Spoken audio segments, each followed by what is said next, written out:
All right, hello, dear friends on Facebook and on YouTube. You're welcome. This is Ask Dr. Sunday Show, and this is that special show where people all over the world send in their questions to Dr. Sunday Adelaja, and I sit here as the host to ask Dr. Sunday all of these questions. Many people have asked, and many people are also thinking, how do we get to send these questions to Dr. Sunday?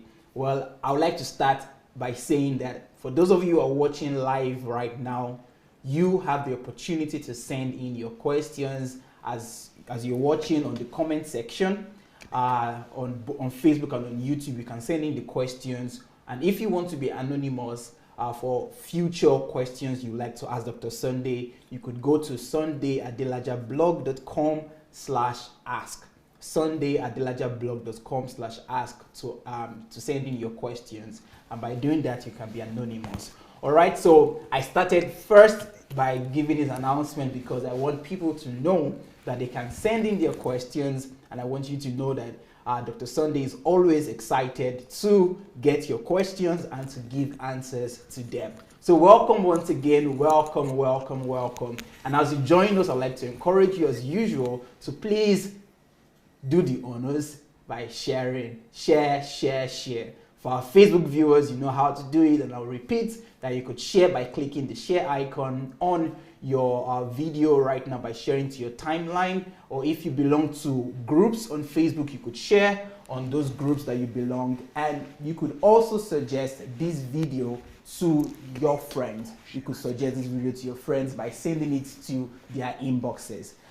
This is Ask Dr. Sunday, and we are having it at a different timing, but good enough. We have even more time because most times it's just an hour, but now we have at least an hour, 30 minutes to answer questions. So please join the conversation, send in your questions, and also you would have the opportunity to call into the studio to ask your question or to contribute.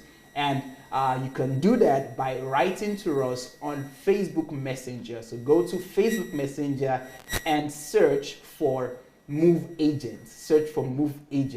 And write to us that you'd like to ask a question, or you like to contribute, or you like to share an opinion. And the door is always opened for everyone in DSA family. Okay, at this point, I would like to introduce to you the Dr. Sunday that we're asking the questions. All right, so guys, I present to you Dr. Sunday Adelaja. Good evening, sir. Evening. Good evening. You're welcome to the Ask Dr. Sunday show. Thank you. How are you today? Well, I'm happy. I was able to do more than I would have done during the weekend because of the whole going to the hospital and coming back. So weekend is more productive for me. Yeah, so I'm happy that I'm more productive today. So we have questions for you, Dr. Sunday. Okay. And would like to go straight into it. Okay, so dear friends, we are diving straight into the questions. If you have a question, please feel free to share your questions. We'll have maybe a member of our team here who would help in getting those questions across, and we'll be happy to answer your questions. All right, so let's start with the first question. You see this question on your screen, and I would read it out to Dr. Sunday. All right, so hello, Dr. Sunday. I watched your Elijah challenge, and it was very powerful. You challenged the GOs and fathers of the land. But are you aware that there are younger ones coming who are even worse than the fathers? I think this should be a major concern. How do you plan to address it? Well, I don't think that would be a major concern. Nada slishkom bashir vapros, nada nas lebo brat vapros ile boshi nada nas delet, meya delet. Bez vapros ana vena pak. I think that is not a major concern. Okay. That's not a major concern. What the young rascal GOs are doing, and the student GOs, and that is not a big deal. You see, in everything that I do, I approach it strategically. And for people who understand strategy, they will probably know better what I have just done and what I am doing and my approach to tackling this issue. And I just want to, since you are asking the question about the small ones who are bringing even more havoc and damage to the church, I just would like to pay your attention to a particular strategy that I'm employing that is that does not make me to be concerned about the smaller GOs and rascally pastors and preachers who are causing troubles. The reason I'm not concerned about them is because I have already had them in mind in my Elijah challenge and in my Krupne and in my general messages that I do. So even though I might not be mentioning their names because there are too many, I might not be even know who they are, but I've already I had intention for them, and they are already included in what we are doing in such a way that, you know, they are not a concern. They are not a concern. It's not a big deal. They are already, their own time is already up. And there are a few reasons for that. Number one, the reason I say that what I'm doing is strategic is that, but if you want to chop down a tree, and if you want to cut down or fell a tree, what you do is you don't begin to chop it off from the leaves or from the branches. If you deal with the root of that tree, if you cut down the root, not even the stem, but from the root, the whole thing will collapse, branch, leaves, and everything will just, so that's exactly what I'm doing. So by addressing the most senior apostates in the land and the most senior so-called fathers who are actually the root of these troubles, we are automatically addressing the junior rascals as well. And that's on one hand. On the other hand, those small rascals, not too many people worship them. And when they don't worship them, it's much more easier to condemn them. You just need to, somebody with authority just needs to raise up his voice and say that what they are doing is false, and that will be the end for them. It will be the end for them. But as for the fathers, as for the Iroko trees, the Baobua trees, those are not easy because people are worshiping them and people are ready to die for them. And then the people who are worshiping them are in the millions. So it is that root cause that first of all needs to be disintegrated and that needs to be first of all chopped off. Once that falls, you know, whenever a big tree falls like that, it takes together with it all little ones that are, okay, imagine a big tree like this, heavy, 10 kilogram or 100 kilogram. When it falls like this, you know, there are a lot of smaller trees in the area. It doesn't even look at it, it just collapses them along with it automatically. So that's what we're doing. And by the time those ones that are regarded as intouchables and infallibles and flawless, by the time they are already exposed, you will see that then ordinary believers will be able to deal with these other ones.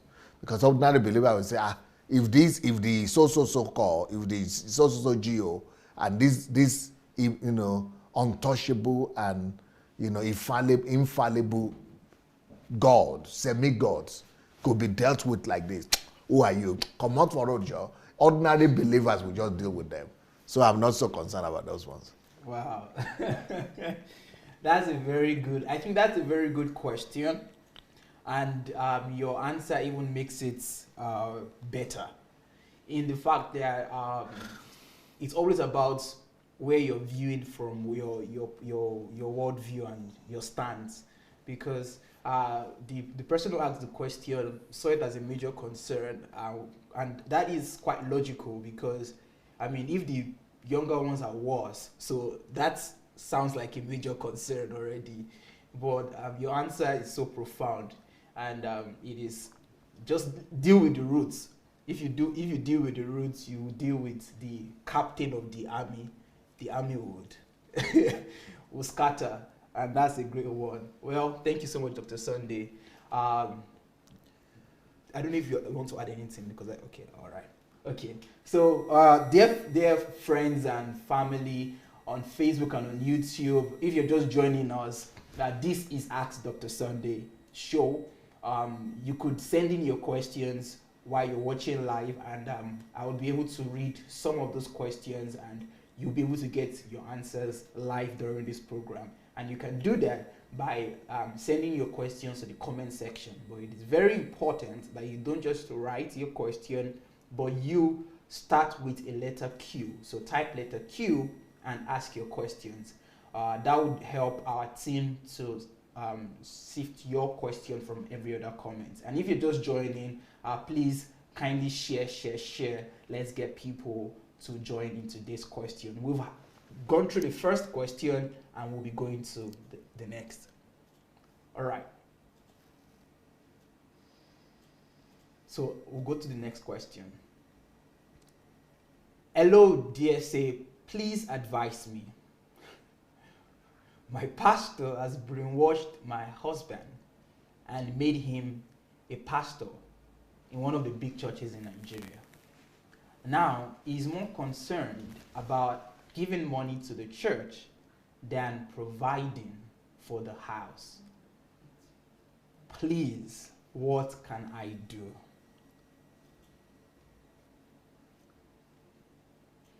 This is a wife talking about the husband. Yes.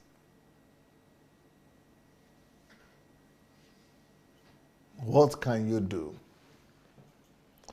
This is a very, very, very, very tough situation. Because obviously, I could have said, just give him some of my teachings to listen to. Of course, that will create enmity even the more. And if I happen to be touching on their pastor, he might even get even much more annoyed. He would never try to like to listen to me. So what you will do is you have to make your position clear that you are not going to that church with him. That's number one, especially if you don't have the belief that you have to be in the church. Or if you go to the church, you know, make sure that you don't buy into the lies and the deceptions there. Okay. Number two, if I were you, I will report to the church leadership. I will go to that church. I will insist on meeting with his pastors and leaders or the senior pastor of that church. For example, let's say he's going to Redeemed and he has become a pastor in one of the local churches, in one of the branches. Make sure you write letter to Adeboye himself. If you don't get Adeboye, get a second in command. Go to their camp. Go and cause trouble in the headquarters. Tell them in the Adeboye's office that I will not leave here until you deal with the question of my husband. I'm going to, or if it is winners, go to Oyedepo's office. Go to his building in the morning or in the night and say, I'm not going to leave here until your pastor deals with the situation with my husband. Go and cause wahala for the pastor. Then let the pastors call you and him to sit down together. And then let them know what they are doing. First of all, that's after you must have written letters to them. If you have written letter to them, don't reply. You have tried to call, no reply. Then you have to go there physical. They might say you have lost your mind. You say, no, I didn't lose my mind. This is the situation. I need your pastor to help deal with my family. You need to save my family. Your husband, your whatever, member or pastor is not behaving like a Christian.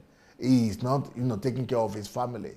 And the Bible says that he that doesn't take care of his family is like an infidel. So I'm going to make you people know what is happening at home, and challenge you people to, to practice what you are teaching. So that is the second thing you could do. The third thing you could do is you could also take the issue to the family meeting. So I think you have some. I'm sure your family side and his family side, you have to raise the alarm with the two of them and let them know what the situation is. Wow. It's tough love. Wow. Tough love. This is a really difficult and serious question. But just to summarize what Dr. Sunday said, first is to write a letter, make calls, get across to the leader, the pastor, the top one actually, about this issue. If you don't get a response or a reply, then you have to go there physically and throw tantrum there. Let's just create problem. They let people know that you're serious about what you want to talk about, and don't leave until they answer you or they give you audience. And if that doesn't work, then you could try the third option, which is to speak with family members about the issue.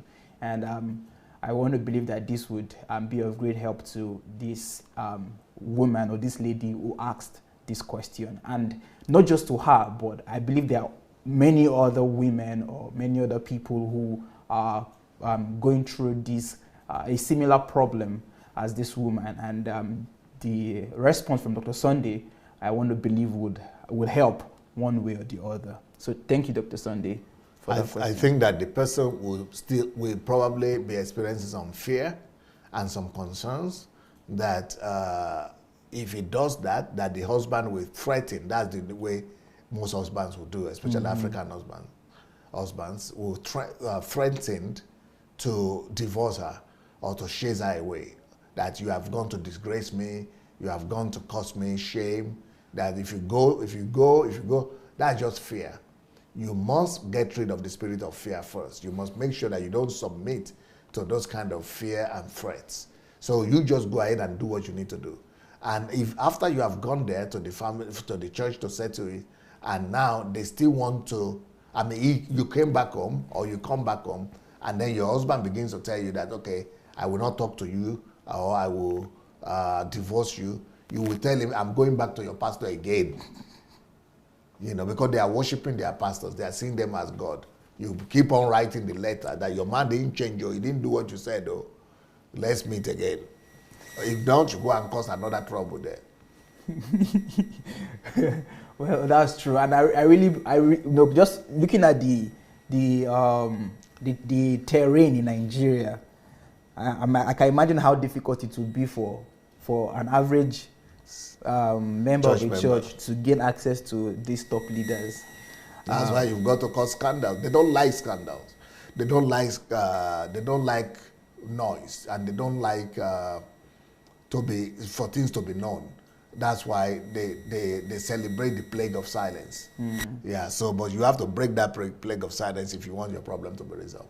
All right. Well, talking about the plague of silence, I don't know if you are aware, speaking of our viewers, that there is actually a book that details the subject of silence and how to break free and how to get your freedom. The title of the book is The Plague of Silence. It was released a few weeks back. You could make your order of that book on Amazon or on Okada Books. The title of the book is The Plague of Silence. Do well to get the book. Yeah, that's the book right there on your screen, titled The Plague of Silence. All right. So we'll be moving to the next question. For those of you who would like to call, please write to us on Facebook Messenger, Move Agent. We would definitely have a time today for you to call in to ask your questions and also to contribute. or to share your opinion on any of the questions that have been asked today or that will be asked. Or they want to ask questions live. Yeah, or they want to ask their questions live. All right, so we'll go to the next question. Sir, I watched your series on love, and one thing that touched me is the devastating effect of attachment. My challenge, however, is that I am so attached to my family, and they also are likewise. How can we break this attachment so we don't suffer the consequences? If you have listened to the series very well on love, you will see that they're there. How to break the attachment is there. And if you don't break the attachment yourself, then God will help you with the sword. So the only attachment that is allowed in this world is between you and God. So just learn to be attached to God. Fall in love with God. Put God as number one in your life. Put it as your goal to emulate God, to copy God, to become like God, to learn from God, to be like God, to imitate God, to be a reflection of God. Once you are able to inculcate the nature of God into yourself, you will have no need in being attached to man, even if that is your family. Well, so can we say attachment to God would, I don't know if it's automatically, but attachment to God will automatically deliver you. Deliver you from attachment to man and to other things, unless you are not totally attached to God. Okay. It's either of one of two things.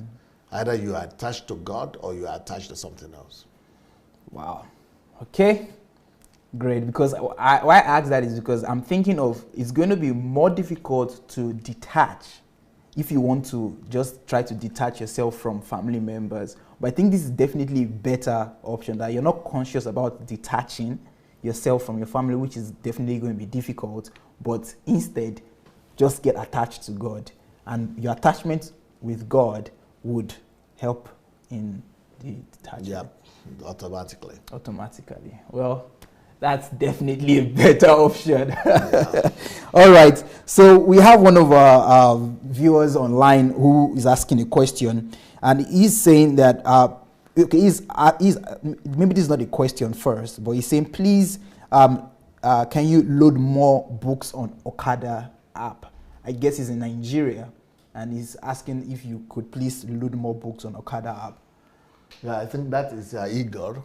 Okay. We need to talk to Igor. That is the one in charge. All right. But I think we have about almost 100 books there. Already. So this person that is asking for more books, you should have read the other. I hope he has read all the other 50 or so books that are there. Almost going to 100 books there. Mm-hmm. So maybe the person has read all of them. Maybe he's looking for one that is not there. Okay. Maybe he's looking for one that is not there. That's normally the issue. Yeah, that's normally the issue. All right, so that's the first part. And then he's asking for what is the best book to read as a young married couple? The book could be Successful Marriage Takes Work. That's one book. Another book could be Heavenly Atmosphere in the Family. Another one could be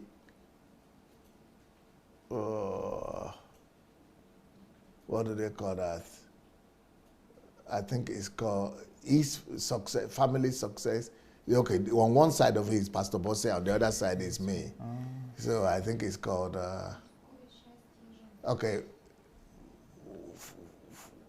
men's success, and the other one is woman's success. Okay, the happiness of a man, the happiness of a woman, yeah. Okay. It's called the happiness of a man on one side, and on the other side, the happiness of a woman. Mm-hmm. Yeah, the happiness of a woman. The happiness of a man, the happiness of a woman, yes. All right. Okay, so those were the books that were mentioned, and you could, I don't know if they are available on, because they are old books. I don't know if they are available on Amazon. Maybe, yeah. But I think Yeah, I hope so. but if you would like to get it anyways, you can write to us, dsasbooks@gmail.com, dsasbooks@gmail.com, and also do well to check it if you for their availability on Amazon, and then you can make the order there.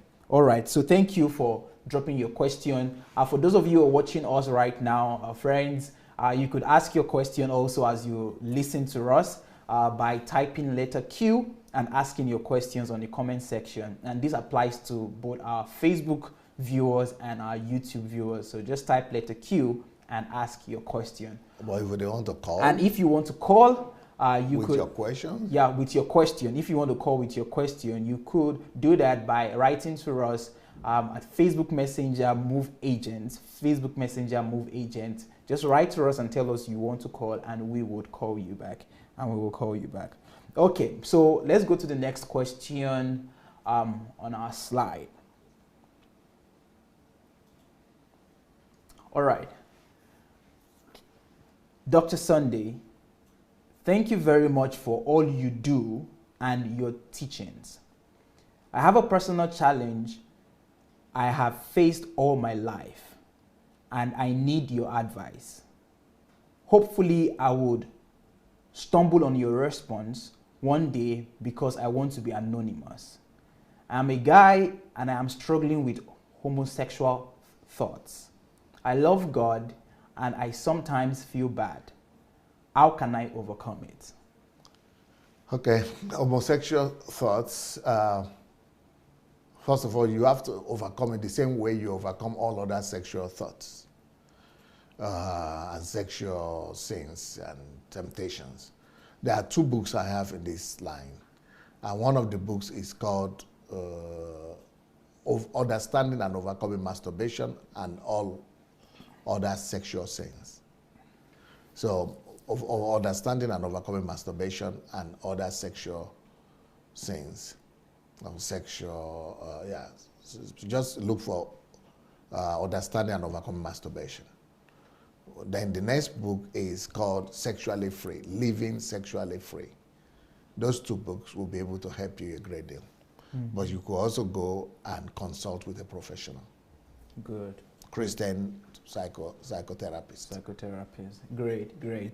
All right. Thank you, Dr. Sunday. So the 2 books, Understanding and Overcoming Masturbation and Living Sexually Free, you could get those books on Amazon. And also Dr. Sunday added that you can also seek for professional help, Christian professional help from Christian psychotherapist or psychologist, any of the 2. All right. Thank you so much, DSA. I'll go to one of the questions from our live viewers today. What do you do, DSA, when you realize that your best friend may not be your friend at all, or something like that? What do you do? Keep on loving him, but put a distance between you. So when you see that it's not possible for you to love somebody and the person is betraying you, or you are not friends after all, you love him, but you don't have to be intimate with him. You don't have to be in close proximity with him. Just love him from the distance, from your heart, and let him go. Wow. So keep loving, but love from a distance. Yeah. Okay. Keep loving, but love from a distance. Good. All right. So thank you, viewer, for sending that question. Viewers, you can send in your questions and you could get your answers live on the show. And you could also call in to ask your questions by going through Facebook Messenger and Move Agent. Okay, so we'll go to the next question on the slide. Pastor Sunday, I have a young teenager and I have heard many people say it is wrong to share the difficulties in home with children, and my partner feels the same. But I believe we shouldn't hide the realities of life from children so they could learn what is your advice, sir? Well, the reason why people say don't share the difficulties at home with children is because that could paint the wrong picture about one of the partners. So if it's a problem you're having with your husband, then that could make you to begin to paint your husband bad or your wife bad. So if you want to still share the problem, but I think in general it's a good thing to expose the children to the problems and the challenges that are there. Okay. And the reason for that is because it will prepare them psychologically to life, and they will know that life is not a bed of roses, and that life is tough. And they will learn from childhood to be able to differentiate situations and circumstances and to be prepared for life. The more problem you expose children to, the more they are psychologically prepared for life itself. And I thank God for me growing up with all kinds of troubles that I knew about. And my response was that, okay, I will grow up and become a solution. I will grow up and provide answers. I will grow up and, come and help my community or my village or my family. So they are doing something positive for the children psychologically. They are making them to be more serious about life, to be more focused, to play less, and to know that life is tough and get ready for it. Great. I would like to give a follow-up question with your response. That from your experience or your knowledge, what age bracket would be good enough to begin to share these challenges? I mean, anytime from 7, okay. You could begin to expose them little by little to these challenges. Mm-hmm. Yeah. All right. When they are teenagers, it might be a bit more dicey because teenagers, they have changing moods, and you must be a little bit more. You have to be more careful to seek out that they are understanding. If they are not understanding, if they are not compassionate children, it might lead to their being rebellious when they are teenagers. Mm-hmm. So before teenage years is better, after teenage years is better, but also during teenage years, but just to be more observant of their reactions and their responses to that, so that their responses should be that of empathy to the family and that of interest and willingness to help. But if their response is that of anger, then anger against the family and against the parents and against the members of the family, then you want to keep them away from the problems. Great. Wow, that's very, very important. But I've actually taught on all these things on my series. The family series is called. So if you go to the family series, you will see that all these questions have already been dealt with there.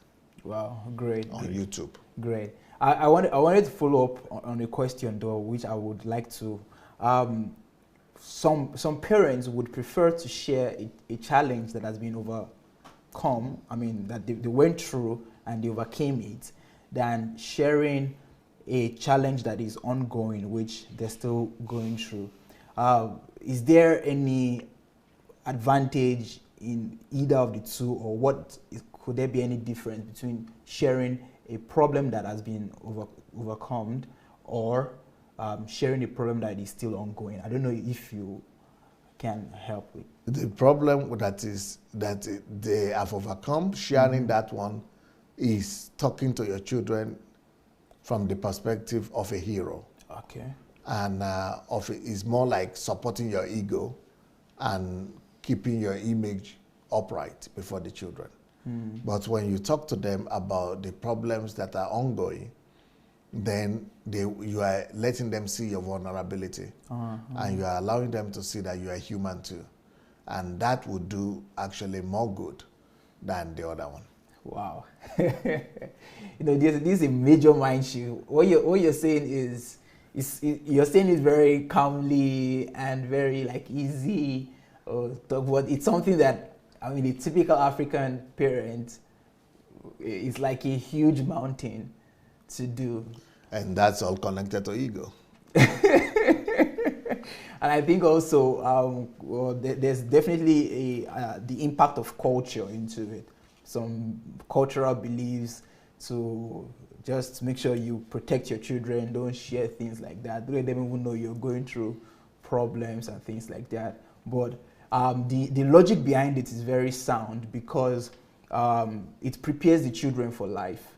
Yeah, it prepares the children for life, and it helps them, it helps their psychology to survive and to thrive in life. And I think it's definitely a good advice to parents, young parents, and even the ones who are already in the business of parenting. All right, thank you, DSA, for your response. We'll go to another question from one of our live viewers, and Life. Viewers. No, live. No, I'm going to read. Okay. This is a very blanket question, but I don't know. I'll still ask. What do you intend to do in Nigeria, Dr. Sunday? I've said that Yeah, many I've said times. that many times. That's why. There is even a film that just came out, a new film about the transformation of Nigeria. You can go and look for it. A new film about transformation of Nigeria, Sunday Adelaja. So there is even a whole film about this, and many presentations that are there on YouTube. Just write Sunday Adelaja Nigeria transformation. You'll find a lot of films. So, and of presentations. What I intend to do in Nigeria is not to build a church. Let me start by saying that. I don't intend to start a church or build a church in Nigeria. My intention is to go and bring national transformation, bring about infrastructural development, but more of lifting people away from poverty and lifting people away from mental slavery. I want to bring to operation principles that lead to civilization and development. I want to help our people to understand what it means to live in the 21st century and to help accelerate the growth, development, and civilization of our people. Wow. Great. There you have it. This is just the summarized version of what Dr. Sunday intends to do in Nigeria with his team. But you can get more. You should. I have over 100 videos where I'm talking about Nigeria and what I intend to do. Yeah. And you get overwhelmed, you get drunk. You know, one thing about Dr. Sunday is that and he has described himself as that, as a maximalist. That when he does something, you'll be so overwhelmed that I didn't expect this. So I didn't even know that you're going to give it this maximal response or output, and that's how it is. So for the person who asked this question, Dr. Sunday, what do you intend to do in Nigeria? Well, you can have months just listening to listening to what Dr. Sunday has to do in Nigeria, and then when you're done, before you ask the next question, you'll be afraid. You think twice. Well, that's just Dr. Sunday. He maximizes everything. So the YouTube channel is Dr. Sunday Adelaja. Dr. Sunday has mentioned series like family series in today's show. Some people also mentioned watching the love series, which is also on Dr. Sunday's channel. So if you've not explored Dr. Sunday Adelaja's channel, I would like to encourage you to do so. It's on YouTube. Just search for Dr. Sunday Adelaja, and you see the YouTube. Go to the home page and explore, and just swim in the wealth and in the ocean of wisdom and knowledge. All right. So thank you, Dr. Sunday, and we'll go to the next question. Okay, sir. If you had the opportunity to advise President Buhari, what advices will you give him and his government?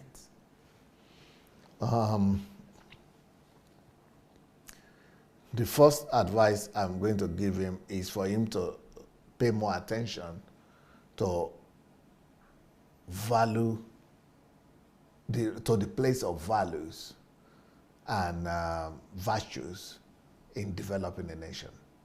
I will tell him that a nation is great not by the virtue of its wealth, but by the wealth of its virtues. So I will pay attention. Let me repeat that again. A nation, I will tell him that a nation is great not by the wealth, not by the virtue of its wealth, not by the virtue of the wealth or the natural resources or the money or the reserves or the oil, not by the virtue of the wealth of the country. So a country like the Congo that has a lot of wealth, like Nigeria that has a lot of wealth, we are still some of the poorest countries in the world. That is a proof that a nation is not great by the virtue of its wealth or resources or natural resources or gold or anything like that. But a nation is great by the wealth of its virtues. So when you find a nation that is wealthy in virtues, rich in virtues, that is what leads to greatness. The greatness of a nation first has to start with from invisible things, from internal invisible wealth, which are virtues. Virtues are invisible internal wealth, and it is from those virtues, when they are, identified and proclaimed, propagated, or legislated, and when they are accepted and received as value system, as as the new mode of conduct of the whole nation, that is the beginning of the greatness of a nation. For example, we all talk about Singapore. A lot of people talk about Singapore. But for Singapore to become the Singapore we see today, they don't have any natural resources, but they are very strong in virtues. You know what they started to do? They started to create in every street, just like we have churches now in every street in Nigeria, every 5 minutes. That is how in Singapore they have something they call School of Character or character schools. So every street has characters for children from 3 to 7, then from 8 to 12, then till adults. If they model, they create in them the kind of virtues and characters that they expect in the future society, because they were very Oriental. I mean, not Oriental. They were very Asian. They were very Eastern in their behavior. They are very primitive. Just like what you will see in Thailand or Philippines or Africa. That is the way they were. They were very backward. They were, they were not civilized. So for them to be, so they decided the kind of virtues that they needed and they want to see in the future Singaporeans in the next 40 years or in the next 150 years when these ones are old and dead. And so they have to reshape and remodel for the children, how to behave in the family, how to behave with the parents, how to behave in school, how to behave in marriage, how to clean houses, how to clean the street, how to take care of whatever is around you. Everything they want to, much like what the Americans did also with their, Hollywood started also by projecting virtues. How to talk to a lady, how to brush your teeth, how to be groomed, how to walk, how to appear in the street. They also taught all that in America. That is the reason why we see the civilization we see in these countries. But in our countries, we just leave all that for chance. Nothing happened by chance. We've got to start by emphasizing virtue and values development. We have to have a whole system of building in virtues into people. Who is a Nigerian? What do we expect from a Nigerian? Who should a Nigerian be like? What are the virtues that make a Nigerian a Nigerian? Right now, no identity, no definition, no list of virtues, no worldview that makes Nigerians Nigerians. It's just anything anybody thinks. So what we now identify as Nigerian are the vices, are the evil values and virtues, are the wrong things. So in Nigeria now is more identified with the wrong vices and their traces of character than any virtue, because nobody has an identity or a list of identified values that a Nigerian should be proud of and that makes a Nigerian a Nigerian. We don't have such a list, and nobody has developed them, nobody has come up with them. And because they are not there and they are not being propagated everywhere, just national anthem. And the national anthem is not being inculcated into people. It's not being groomed into people. It's not being taught to people even. They're just saying things, that's all. But for you to build a great nation, you must build them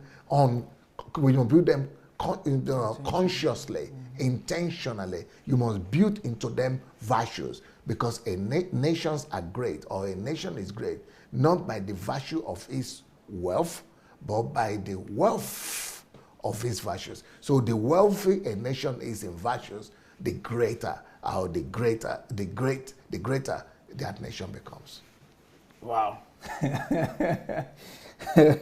I'm sure you have more advices, but that one you just shared, you wrote a whole book about it, and that is titled Nigeria and the Leadership Question.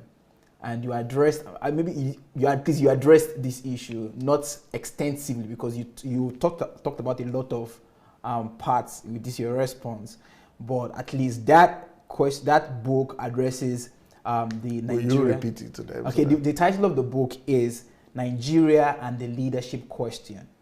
Nigeria and the Leadership Question.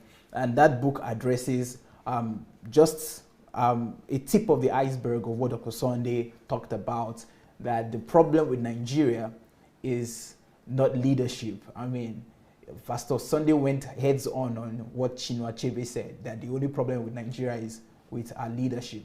But no, the problem with Nigeria is with our value system. And he highlighted that. And also there's a book, apart from the book Nigeria and the Leadership Question, there is another book that is titled How to Discover, or Discovering the Purpose and Calling of Nations. I think it's Discovering the Purpose and Calling of Nations. And in that book, Dr. Sunday highlighted the 20 value systems, not that he formulated, no, but the 20 value systems that are very visible, that were written, they were engraved in all of our national symbols and everything for Nigeria. In the formation of Nigeria. In the formation of Nigeria. So yeah, in the formation of Nigeria, the 20 value systems that every Nigerian must identify. That will lead Nigeria to greatness. Yeah, that will lead Nigeria to greatness. So the title of that book is Discovering the Purpose and Calling of Nations. I will encourage everybody. That's one of my one of my best books that really opened my eyes and transformed my life and has given me a direction for my future. So I would like to encourage you all to please do what to repeat it to get the book. Yeah. So the first book is Nigeria and the Leadership Question. Nigeria and the Leadership Question. And then the second one is this that you can see on your screen, Discovering. Yes. Yeah, Discovering the Purpose and Calling of Nations. Discovering the Purpose and Calling of Nations by Dr. Sunday Adelaja. You can get it on Amazon, or you can write to us dsasbooks@gmail.com. All right. And the second one is Nigeria and the Leadership Question. Yeah. Yeah, Nigeria and the Leadership Question. That is the other one. But the real books on this topic, as they are come, yet to come. Yeah, they're yet to come. That's the book right there. Nigeria and the Leadership Question. Preferring solutions to Nigeria's leadership problem. All right, so Do It Together book. It would be great. It would be great to read it. Okay. So thank you, Dr. Sunday, for that. I don't know if you want to give more advice. I think that is enough. I mean, you want to Yeah, give more? I'm just thinking about the future books that we are working on. Yeah. You know about one or two of them. I know about 2 of them. You know about 2 of them. Yeah. So one of them is going to be called what? Restructuring. Okay, when is the first one is I am who is a Nigerian? Aha. Yeah. Now you are talking. Yeah, who is a Nigerian? So that's one. Or what are the qualities or values that make a Nigerian a Nigerian? Yeah. Yeah. What makes a Nigerian Nigerian? Yeah, exactly. And then the other one is This is to answer the issue that I just said, that we about don't the have a identity. template of who a Nigerian is. So who is a Nigerian will be a template to become a template to be a Nigerian. Yeah. Yes. I think we need to write that for second something. I'll a get template on video. to become a Nigerian. To become a Nigerian or to be a Nigerian. To be a template to be a Nigerian or to become. Maybe to become. To be a Nigerian. To yeah. be to be or to become. A template for the future Nigerian. A template for the future Nigerians, or for the future Nigerians, or for the future Nigerian. Nigerian. For the future Nigerian. Yeah, for the future Nigerian. Yeah, for the future Nigerian. Yeah. So a template for the future Nigerian. People are listening. These are ways to come up with books on our show. So I read the comment yesterday, and so person was saying, "Yay, another book." Yesterday we were talking about the book on converting your inner, your invisible wealth to raw cash. And somebody was saying, "Wow, another book is coming out," and I'm sure they're watching us and seeing us saying, "Okay, but this is what happens behind the scenes." Oh, you're coming. We have another one too. Yeah, the other one is reconstructing Nigeria and Nigerians. Yes. Yeah, reconstructing Nigeria and Nigerians. Nigerians. That is, yeah. Do you remember that one? That is exactly the title. Yeah, reconstruct. Those 2 books. The future of the unborn Nigerians will depend on them. Yeah, I agree. And I mean, and those are the kind of books that show already didn't read, and all other guys, and they cannot function on that level. They can't function. Yeah. That's true. All of them, the future presidents, all of them, we have to read it. And every Nigerian. I want to produce textbooks that will create the best Nigerian possible.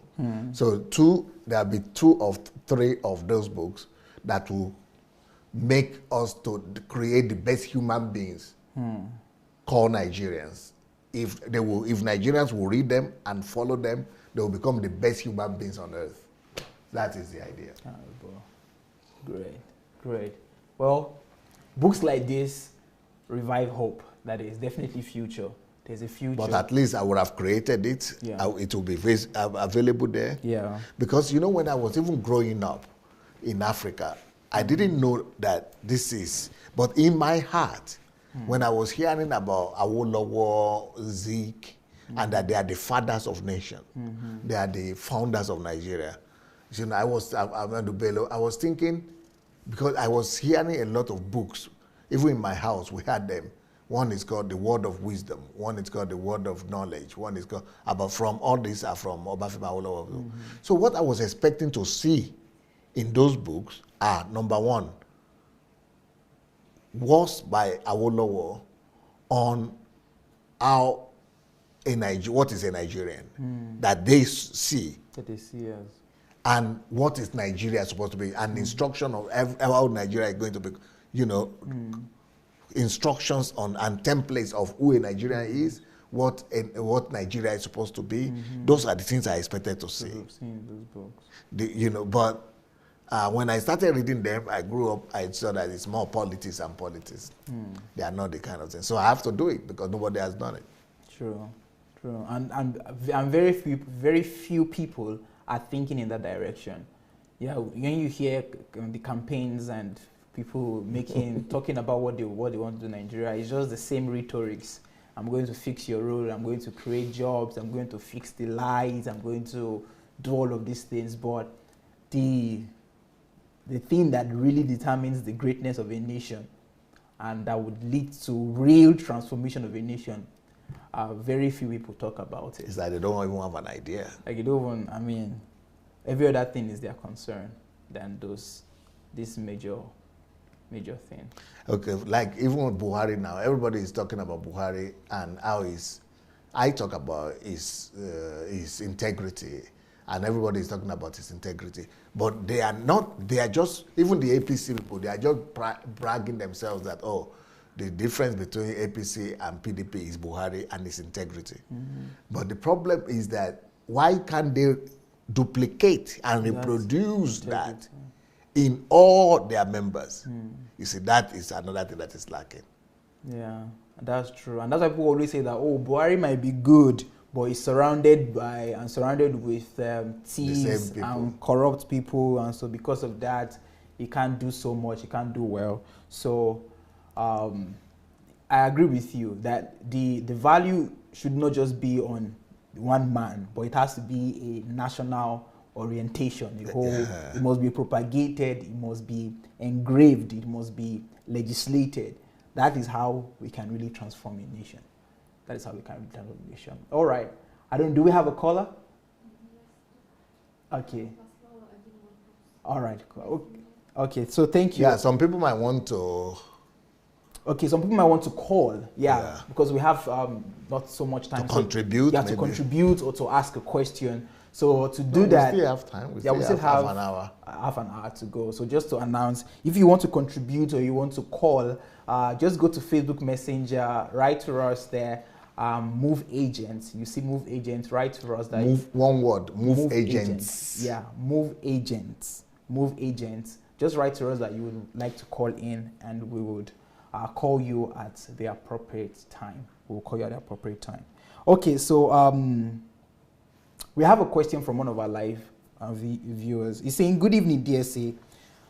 Since the Bible says, as far as your eye can see, I will give it to you, something like that. So he's saying, is it scriptural then to blame those who have accepted responsibility to build 50,000, 10,000, 100,000 capacity building, since that they, as far as their eyes can see, and they could see it, and then they... Is it scriptural then to blame those who have accepted responsibility or who can see 50,000 capacity and things like that? So is it scriptural then to blame them? Or to... I think this person is getting it wrong. You don't know the reason why they are being criticized. So the person like an Enenche who built for 100,000 is not being criticized that he built a church of 100,000, even though there are some things that are wrong with that as well. But what is being criticized is the fact that is a misplaced priority. Misplaced priority in terms of there are millions of people in Abuja or around Abuja who are living in penury, who are living in abject poverty, who are, I just learned a new word from one guy I brought, the best teacher in Nigeria. He called them indigents. Indigents. Yeah. I never knew that word before. I don't know if you knew it, but I never knew it. Indigents, he said. Yeah, for needy and poor. Yeah, I just discovered after I spoke to him that that's the true meaning, but I never knew it before that. So indigents, there are so many indigents all around him, but you are putting that money in bricks.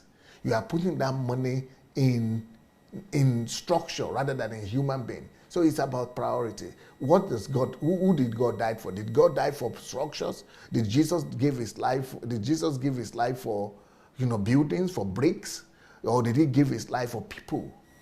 So, and somebody will say, oh, but the building is going to be used by people. Okay, now let me tell you, we have 30 million children who are not schooled, who are out of school in Nigeria.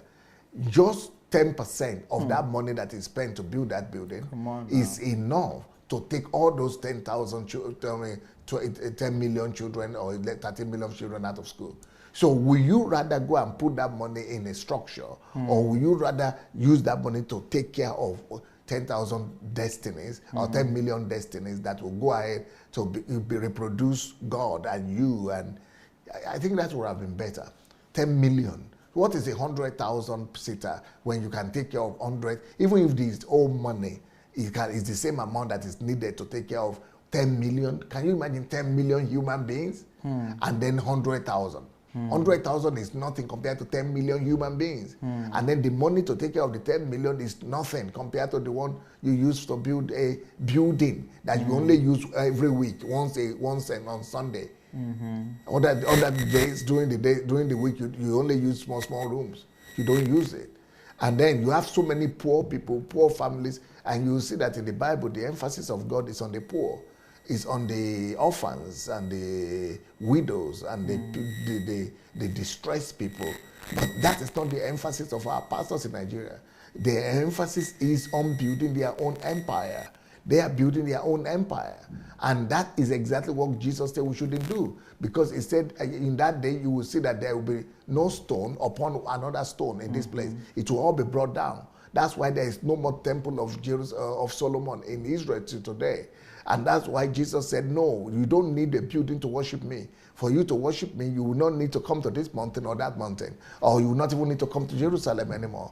You only need to know me in the spirit and in truth. You don't need buildings, because now in the New Testament, human beings are the temple of the Almighty God. And God doesn't live in buildings that are built by human hands. So, that is already, clear enough that is not God's emphasis. If you want to have a building, go ahead and have it. But first of all, pursue the weightier matters.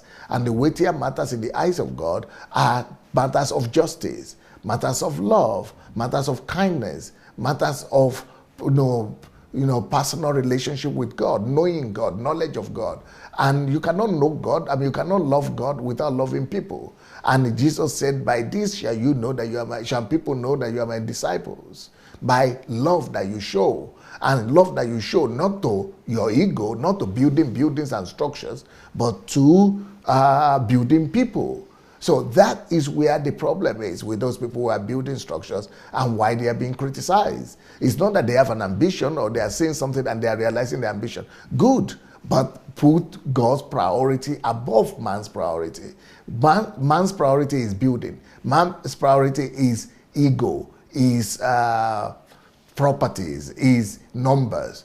But that is not God's priority. God's priority, for God so loved the world that he gave. So, but instead of these people to be giving their most precious things, like God, they are not giving their most precious thing. They are not giving of themselves. They are rather collecting from everybody else to build a monument, a structure, or brick for themselves, and just to say they are using it to house people. People can even be on the field to pray to God. They don't need to be in the building.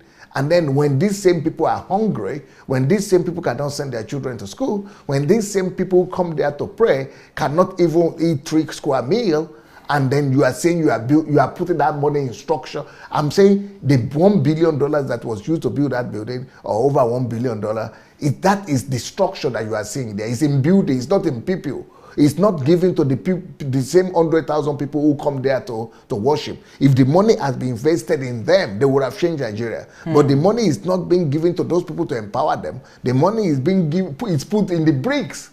It's not in the people who come there to pray. So it's like Jesus said that you people said you cannot swear on the temple, because if you swear on the temple, it's a curse. But you can swear on the cup that is in the temple. It's just like saying the same thing that Nigeria is doing today. We are honoring the building more than the people that it was built for.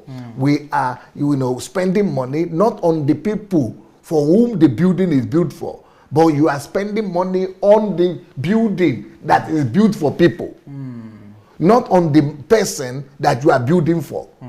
That is the problem with these people who are building 50,000, 100,000 seaters. Yeah, very clear. It's a misplaced priority. Yeah, the priority is misplaced. The focus should not be on the buildings. The focus should be on the people. And if the people are built and they are developed, then it won't just be the church that would benefit from those people, but the nation. like what you just talked about, the millions of out of school children. I mean, Nigeria has the highest. So a big amount of people are out of school. Now imagine that just that 10% of the money used to build that large building invested in those children, and they go to schools and they develop, they learn skills and they become skilled people. It would not just benefit their families, but it will benefit the nation, and the nation will become, and generations to come. So it's not a question of as far as your eye can see and everything. And I mean, I remember Dr. Sunday even talked about nature himself and said, "Wow, that's a massive feat," and even congratulated him and said, "Wow, you did. I mean, for you to have that kind of building, great faith, good stuff, but it's a misplaced priority." And I think it's good that we address issues like this so that we focus on what really matters, on the major, and that is people, and help in building them and giving a future, not for just those people, but for Nigeria and for generations to come. So thank you, Dr. Sunday, for that response. For those of you who are watching us, this is Ask Dr. Sunday, and I want to believe that, I'll guess that you already know that this is that show where Dr. Sunday answers every question, any question shot at him, gives his answer to the best of ability. All right. So, like as you can see on your screen, the book, The Elijah Challenge. The Elijah Challenge. Well, this is a book that every Nigerian, every African must read. Do well to get this book. It's still on pre-order. If I'm correct, the book is on pre-order for $3. The book is on pre-order for $3. Please do well to get the book. The book is titled The Elijah Challenge, Breaking the Bondage of Fear and Deception in the Nigerian Church. So you could get this book for $3 before the pre-order period ends, because it's going to be like $20 thereabout. And the other book that we want to announce, which you would see on your screen, is Where There Is Problem, There Is Money. Where there is problem, there is money. Nigeria is a nation filled with problems on every side. I mean, a lot of people say, as soon as you land into Murtala Mohammed Airport, you start smelling problem, feeling problem, drinking problem. But the irony of the matter is that there are people who are always complaining of no money in Nigeria. So Nigerians are the best people that you can prefer this book to, because there are a lot of problems and people are always complaining of no money. But this book is saying that where there is problem, there is money. And it's a book that I'm sure that Nigerians, if they read it and practice what is the principles, you would never complain about problem again. You need to send it to all your relatives who are sending you money requests. Who are sending you money requests, who are asking for money or asking for one thing or the other. Yeah. You need to send them this book. Once they read this book, they will not be asking for money again. You will be asking for money from them. Exactly. Fantastic. We have some callers. Now we can start having the callers call in. But apart from that, I think they didn't hear me. What I said, I put up my.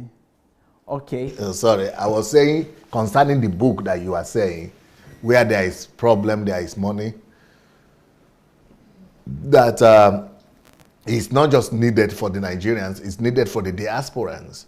But once you read the book as a Nigerian in diaspora, you will know exactly what to do with all your relatives who are always sending you money requests, who are asking you for one money or the other, for one project or the other.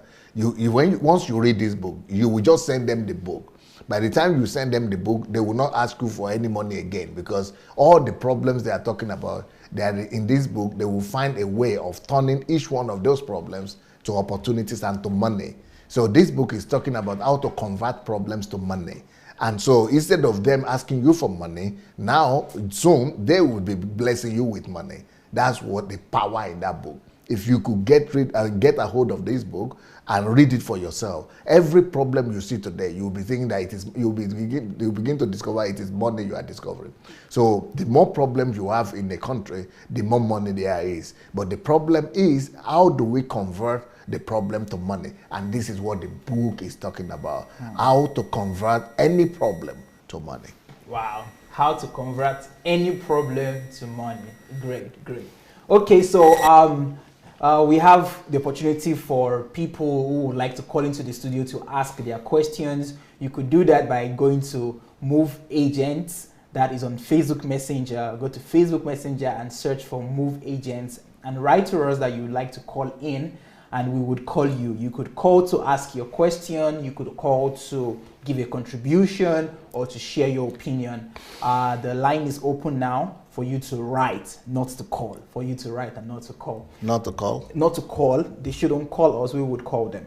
So just write to us that you want to call, and then we would call you. Don't call into the studio, please. Okay. Do we have a caller now? All right. It's already ready? Hello? Hello, TSA, and hello, Dr. Hello? Yahoo? It's Miles from New Zealand. Yes, how are you, Miles? I'm doing all right, thank you. Good. Okay. Thank you for your offers and our line of thoughts in regards to fixing Nigeria.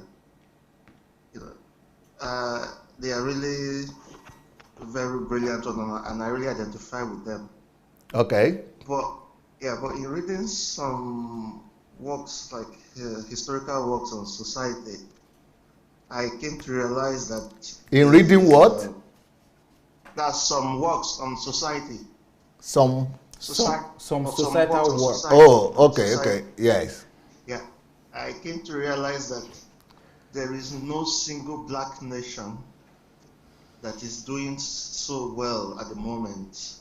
Even Haiti, who's the first, that is the first independent nation. We look at Liberia that started so early. There is no single one. Look at Ghana, even Rwanda that people are talking about right now. It is not, I don't think it has reached that level of civilization. You know, it is, I don't know, when the work I was reading, they were saying that I think one of the causes of this issue is like the white men came and raped the African continent so much that it left us to that we can't even be on our own anymore. That the suggestion was that the whites shouldn't have left the African continent. They would have walked with us to a particular point, just like they did in South Africa, and we saw the level that South Africa got up to. And you talked about Singapore or China. You know, let's say they are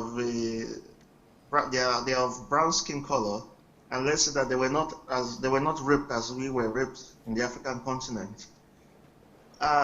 I know I understand your love for Nigeria, you know, but what you're bringing to Nigeria, we know it has worked in white society. Is the problem with Africa, is it like do we reject all these changes? I don't know, what you are bringing to Africa, will it work in Africa since it has worked in white society? I don't know if you understand what I'm saying. You said, do we reject? I don't know, it seems that the African men and women, we reject all these positive changes that are being brought to us. We understand that what you are doing has worked in Ukraine, but can it work in Africa? You know, being that there is no African nation that has accepted all this positive light that you are throwing yet. So first of all, if what you are bringing to Africa will work for us, okay. Why focus only on Nigeria? Why not focus only on all black nations? Because this is a black problem, not just a Nigerian problem. Okay, Africa. Okay. Nigeria is the launching pad. Oh yes. Yeah, so we are launching from Nigeria, then it will go to all other countries. But don't say no. It has not worked in any African country. It has worked in not what I do, but similar principles. You said there is no single African country that is doing well. But there is. Yeah. There is a country that is called Botswana. Botswana is doing so well that right now, Botswana No, if you, by standard of living, if Botswana were in Europe, you know we have 50 countries or so in Europe, 52 countries in Europe. Botswana will be in the top 10 in Europe, among European countries. So if you want to count standard of living, Botswana is in the top 20 in the world. But you know that is not enough. I understand what you are saying and where you are coming from. That is not enough. But what I am proposing, the only reason it might not work in Nigeria is if they don't allow me to perform. But if they will allow me to act and do what I want to do, believe me, it's not from specter of people. Concerning but there is a greater question, underlying question that you are asking, which I hear as well. And what I'm hearing from you is there anything wrong with the black man and with African people? Are we capable of building a civilized society? And what is wrong with us? Are we under a curse or not? And for you and all the people who are asking this question, immediately after maybe April or May this year, I'm going to do a series on black people. And why are we backward? What is the reason and explanation for our backwardness? And what is our future? Oh, okay. It's going to be called Are Black African People Cursed?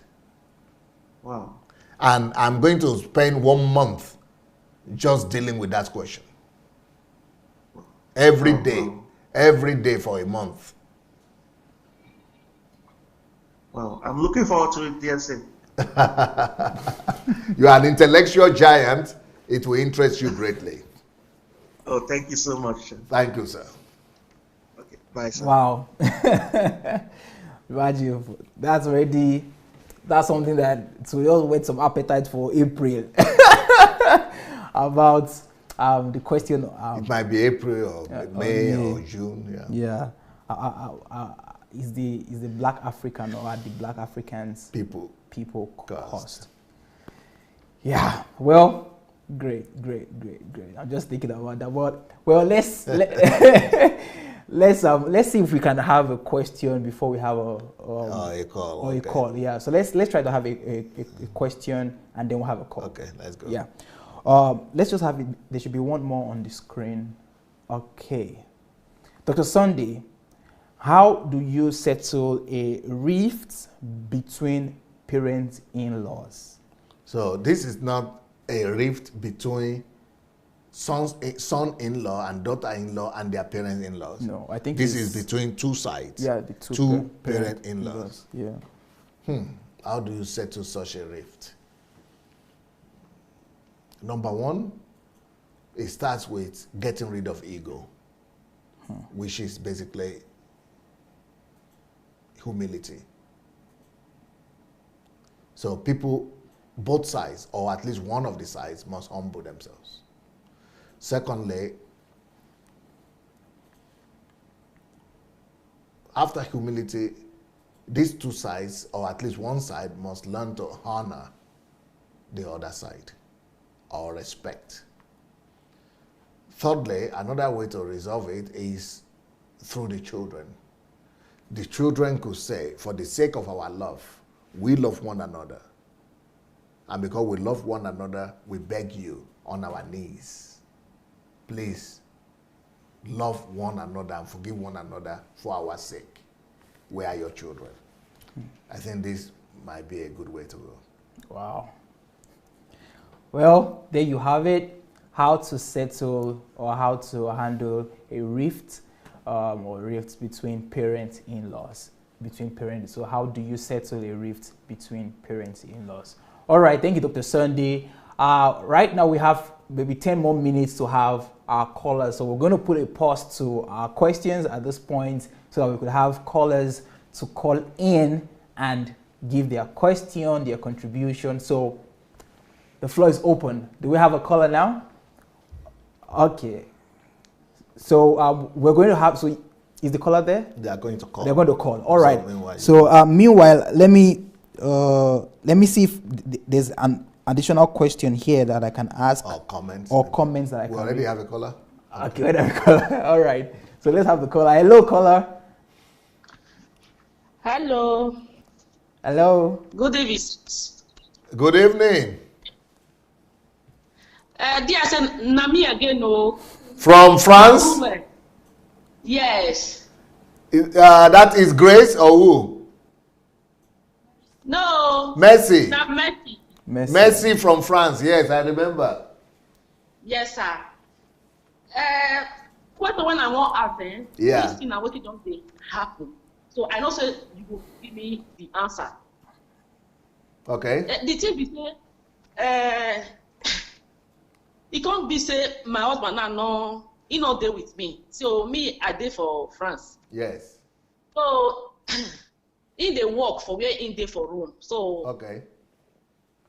he can't talk say he will come, and so he dey promise. But not be say he dey nice so for every other area. Okay. He go dey tell me say he won't come settle down with us. He will come. Some more time he go say he won't take this in passport. Some more time he go say he won't. So me not can understand the gay. So what thing I will do now because the thing they really they bother me well. So I can't they think I know they really they disturb me. So I beg I won't make you answer me. Make I know what thing I will do. First of all, you have to have an open talk with him and sit down with him on Skype or on video call and let him know that my husband, please, I love you. Are you with children there or without children? We got children together. Will you have children with you?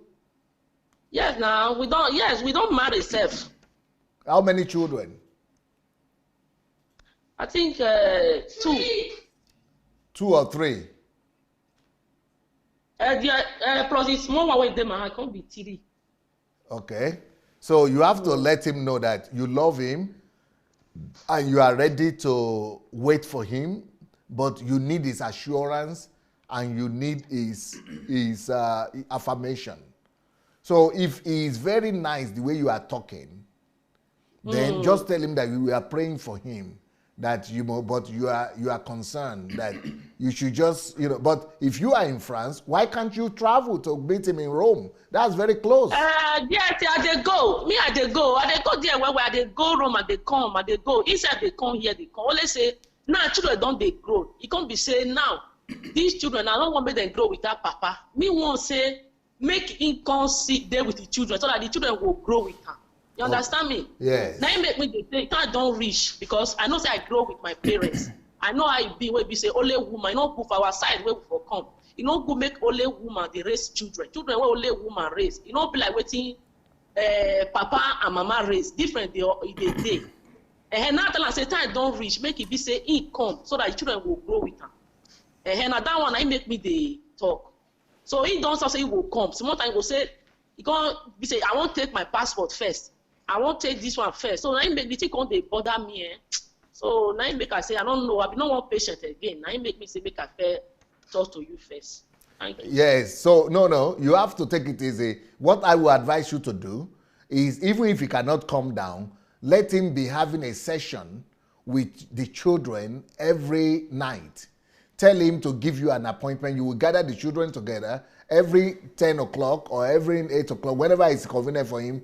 Let him take a book and let him just do video studies with the children. Every day, he has to commit to spending time with the children, even if it is by video. He can still do that. The world is becoming closer now, and he should, if he has that wisdom to be training his children, even through video, to be spending time with them, the gap will be bridged very fast without even you and the children noticing so much. Okay. Thank you very much. No problem. Blessings. So today now me go fit swallow semo. Thank you, sir. Yes, you have to have patience, and since you can travel to meet him, that's even better, because I know people who live apart for many years and they are not even able to travel to meet one another.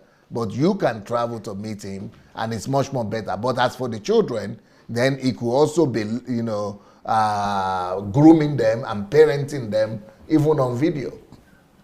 Okay. DSA, Oh God, your brain, eh? Now help me for combo. Thank you. You know, there is a book. I have a book that is called How to Create Core Values in Children. There are lessons there. There are concrete lessons every day. The lesson that he can use this lesson for a whole week or for a whole month, and then take another lesson every day. He doesn't need to do anything. Just take the book and be reading it with the children and be asking them questions. Everything is written there the way it's supposed to be. Okay, I will do that one sharp. It's written. It's called How to Create a core values in your children. Okay. Yes, you do well for my body and family. Thank you. Thank you so much. Blessings. All right. Well, thank you so much, Mercy. It's always good to hear you. I mean, your pigeon gives us life. gives us life. I mean, it takes us back to Niger for sure. Let's see. Can we see that book again? Because I think it will be helpful for even more of our viewers. How to create core values. Yeah, let's see that book so that our viewers can see it. So, how to create core values in a child. How to create core values in a child. This is a book that would help parents on how to build personalities in their children. So please do well to get this book, How to Create Core Values in Your Child. All right. So I don't know, we still have more callers, right? Okay, we don't have more callers.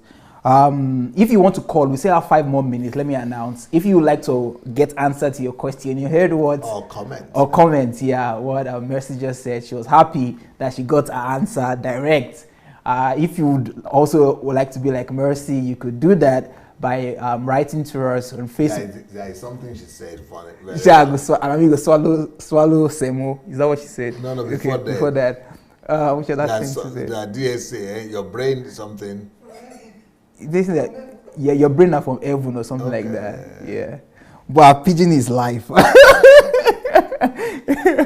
the one I liked, and I'd not heard that before, was where she said, "Namigo swallow semo," and that meant that I would have to be patient. Mm-hmm. Wow, powerful. Delta people, mm-hmm. They are really good in patience. In patience, yeah.